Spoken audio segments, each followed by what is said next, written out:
สวัสดีครับในคลิปนี้ก็พาทุกคนมาซ่อมติ๊ก 200p กันนะครับก็จะพามาซ่อมก็ไม่ใช่สักทีเดียวนะครับเพราะว่าตอนนี้ผมซ่อมเสร็จไปเรียบร้อยแล้วนะครับแต่ว่าเหตุผลที่ไม่ได้บันทึกคลิปนี้เพราะว่าตอนที่ซ่อมอยู่ผมไม่ค่อยจะรู้ระบบอะไรสักเท่าไหร่นะครับพอซ่อมไปซ่อมมาเสร็จแล้วก็เลยมาศึกษาทบทวนอีกรอบนึงนะครับก็เห็นว่ามีประโยชน์นะก็เลยจะมาพูดคุยกับทุกท่านนะครับได้เข้าใจแล้วก็เรียนรู้ในระบบไปด้วยกันนะครับ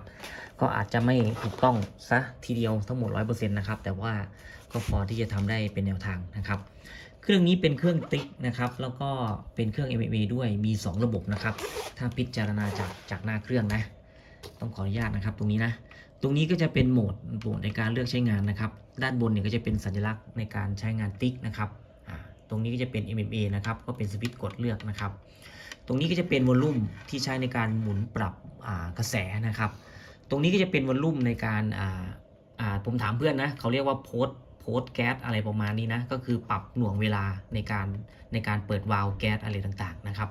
ตรงนี้ก็จะเป็นจังหวะนะครับเป็นพันเป็นความถี่ซึ่งตรงนี้ผมก็ยังไม่เข้าใจมากนักนะครับในระบบนะว่าทำยังไงนะครับแล้วคราวนี้เครื่องนี้มาในอาการที่บอกว่าสั่งงานติ๊กไม่ได้นะครับเวลาเราจะใช้งานติ๊กเนี่ยก็ในเบื้องต้นเราก็จะมีสายเสียบตรงนี้นะครับเสียบเข้าไปตรงนี้แล้วก็พอกดที่ติ๊กเสร็จแล้วเนี่ยที่หัวเชื่อมติ๊กเนี่ยตรงนี้ก็จะทำงานระบบนี้ก็จะทำงานไปด้วยกันก็จะปล่อยไฟแรงสูงออกมานะครับ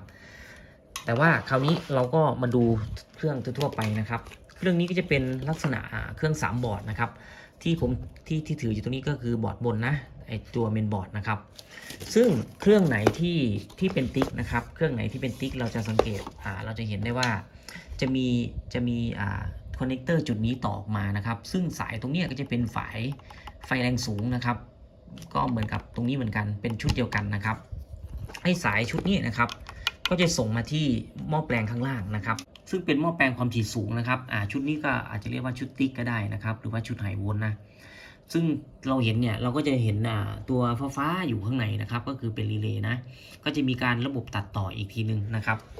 แต่ว่ารีเลย์เนี่ยจะทำงานได้ก็ต่อเมื่อตรงนี้ครับตรงนี้ต่ออีกทีนึงนะตรงนี้ทำงานจากไหนตรงนี้ก็ต่ออยู่ที่หน้าเครื่องเวลาเราที่กดเลือกติ๊กนะครับกดเลือกติ๊กเนี่ยเขาก็จะให้ระบบตรงนี้ต่อกันนะครับต่อแล้วก็มีไฟวิ่งเข้าไปที่หน้าเครื่องตรงนี้ก็เปิดให้ติ๊กทำงานนะครับเป็นรีเลย์นะ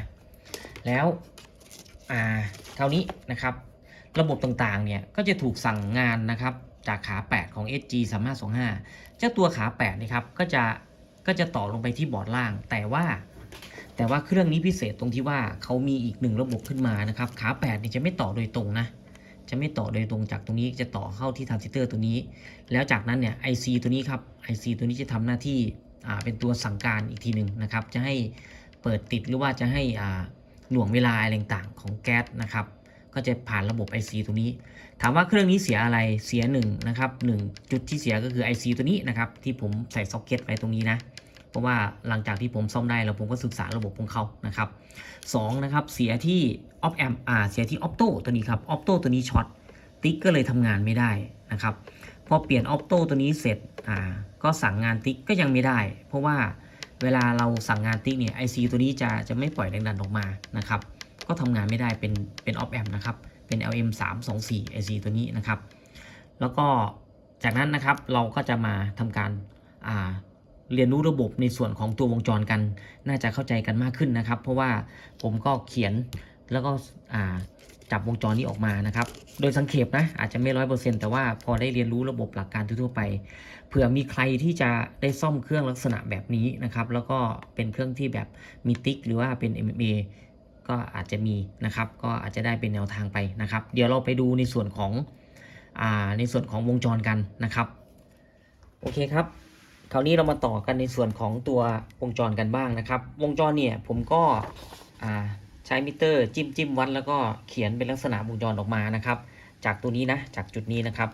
แล้วก็ที่อยู่ด้านหน้าเนี่ยก็จะเป็นสวิตช์เลือกตัวนี้จะเป็นสวิตช์เลือกของระบบติ๊กกับ MMA นะครับก็จะเป็นตัวนี้นะเนี่ยเป็นสวิตช์เลือกติ๊กกับ MMA นะครับก็เราดูทั่วๆไปก่อนนะครับส่วนตัวนี้เป็นวอลลุ่มปรับกระแสนะครับปรับกระแสซึ่งผมไม่ได้เขียนในส่วนตรงนี้นะครับแล้วก็ในส่วนนี้ ส่วนนี้จะเป็นจะเป็นระบบนะครับระบบเลือกเป็นระบบพันขึ้นมา ซึ่งก็ผมก็ไม่ได้เขียนในส่วนตรงนี้เข้าไปนะครับเพราะว่าผมยังไม่ค่อยเข้าใจในระบบการทำงานของเขาหรืออาจจะต้องมีไฟจริงถึงจะทำงานได้ก็ไม่แน่ใจนะครับแต่ว่าสิ่งที่เขียนเข้ามาคือ 1 การเลือกระบบติ๊กกับ MMA นี่เลือกยังไงนะครับแล้วก็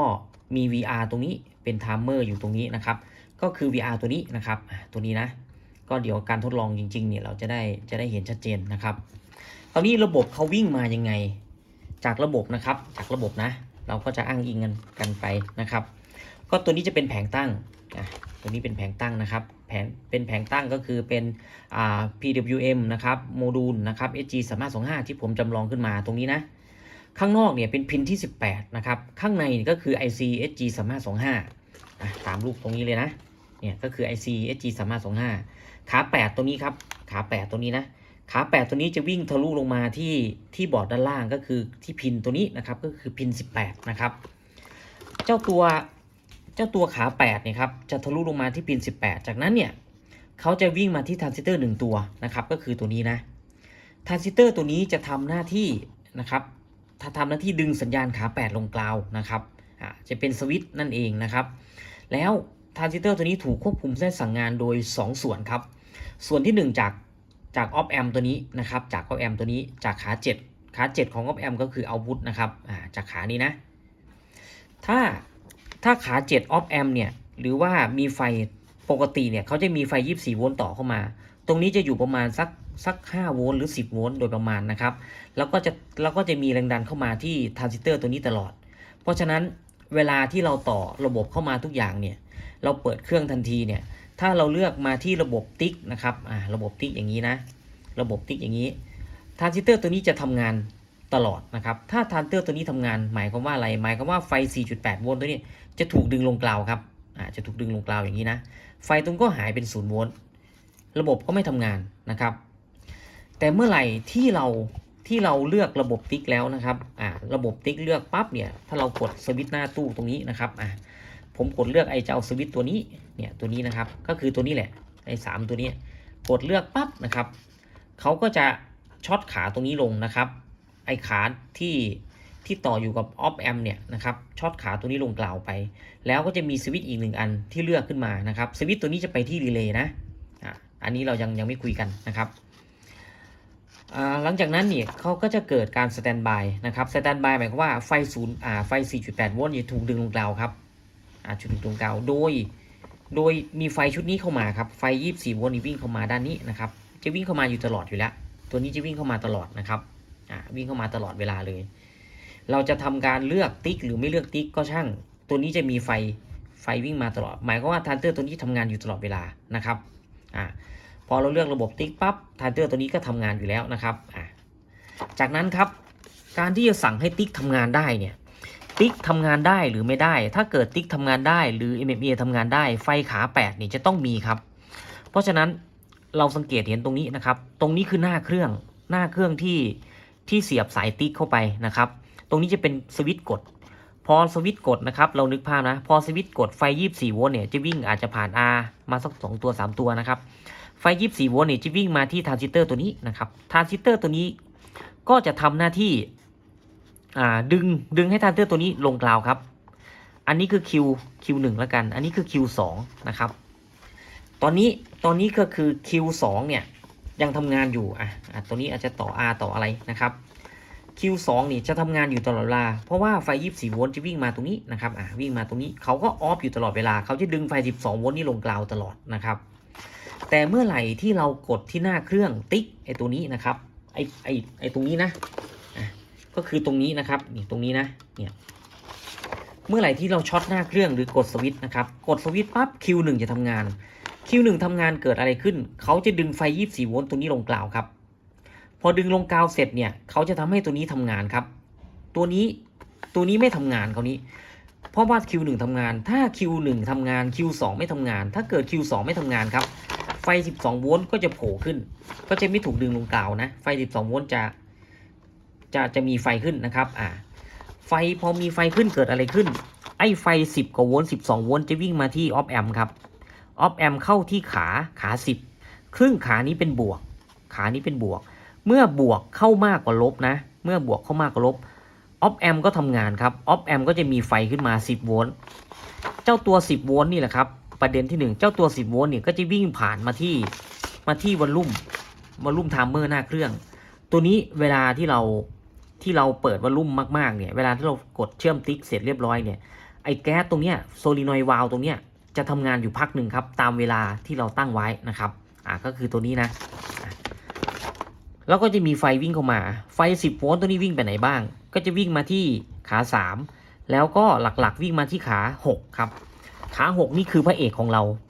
เมื่อขา6นะครับได้รับแรงดันไฟเข้าไปขา6เป็นลบนะครับขา6เป็นลบนะ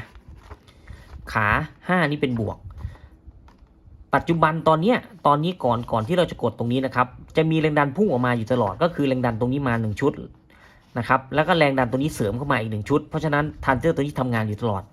เมื่อไหร่ที่เรากดสวิตช์หน้าเครื่องตรงติ๊กตรงนี้กดปึ้งนะครับทรานซิสเตอร์ตัวนี้ไม่นำกระแสไฟ12โวลต์โผล่ขึ้นมาเสร็จ10โวลต์วิ่งออกมาตามนี้นะครับ10โวลต์วิ่งออกมาด้านนี้10โวลต์วิ่งมาที่ขา6ไฟลบเข้ามากกว่าไฟบวกเพราะฉะนั้นตามกฎของ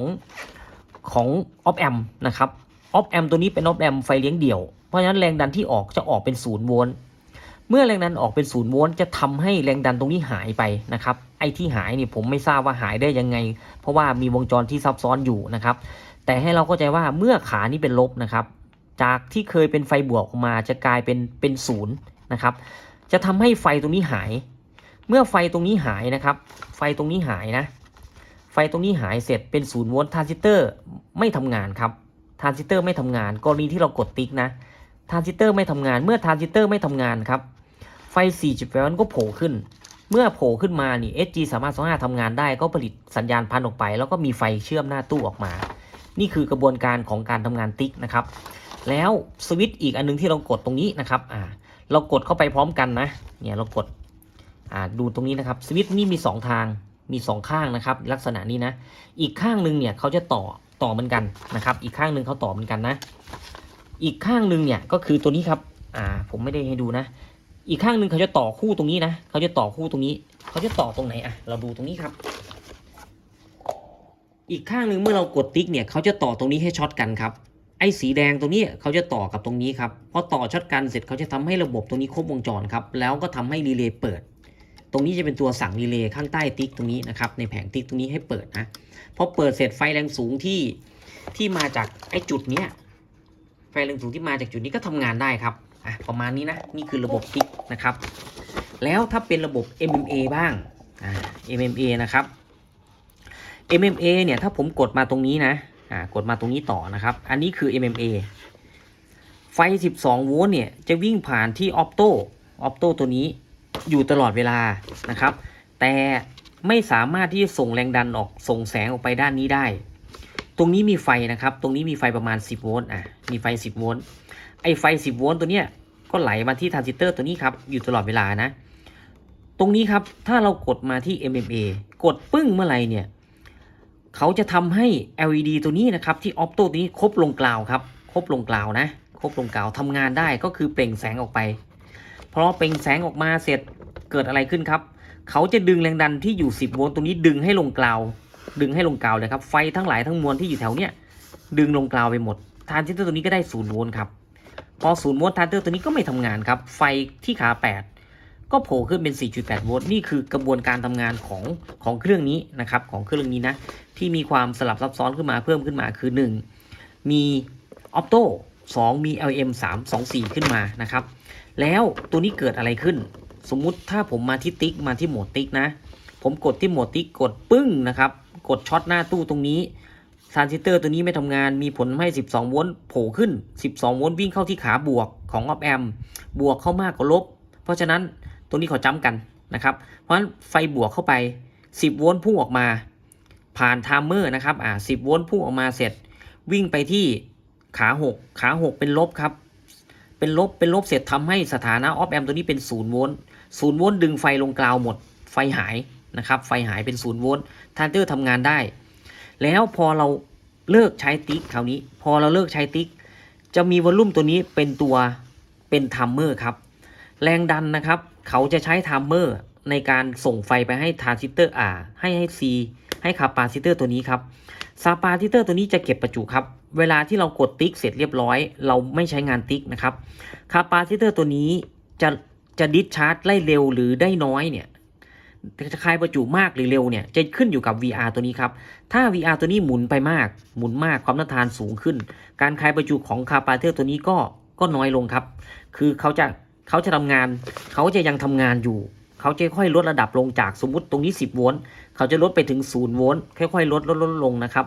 พอค่อยๆลดลงตรงนี้เมื่อลดจนถึง0โวลต์เมื่อไหร่เนี่ยระบบนี้ก็จะกลับขึ้นมาปกติครับเพราะฉะนั้นตัวนี้ก็คือทัมเมอร์1ตัวทุกอย่างตรงนี้นะครับทั้งหลายทั้งมวลตรงนี้เดี๋ยวเรามาทดลองกันเดี๋ยวผมจะทดลองให้ดูนะครับตอนนี้คือระบบในส่วนของวงจรนะครับลองไล่ดูตามนี้นะเดี๋ยวผมจะเอาวงจรขึ้นให้นะครับอันนี้ค่อนข้างจะซับซ้อนมากนะครับซับซ้อนหน่อยหนึ่งนะผมก็ไม่รู้ซะทั้งหมดนะครับเนี่ยออฟแอมนะครับไฟจากสีเหลืองตรงนี้นะครับเนี่ยไอ้12โวลต์เนี่ยก็คือสีเหลืองตรงนี้ครับเมื่อไหร่ที่เราสั่งให้ติ๊กทำงานไอ้ไฟสีเหลืองตัวนี้จะมีไฟขึ้นมา12โวลต์จะวิ่งมาที่ขานี้นะครับแล้วออกขานี้วิ่งมาที่สายสีเหลืองตรงนี้แล้วผ่านสีเขียวจากสีเขียวก็วิ่งมาที่ขานี้ครับประมาณนี้ครับตั้งแต่ไล่วงจรมานี่มันละเอียดมากนะครับอ่ะเดี๋ยวเรามาทดลองกันครับคราวนี้เรามาทดสอบกันนะว่าเป็นไปตามระบบที่ผมพูดไหมนะครับ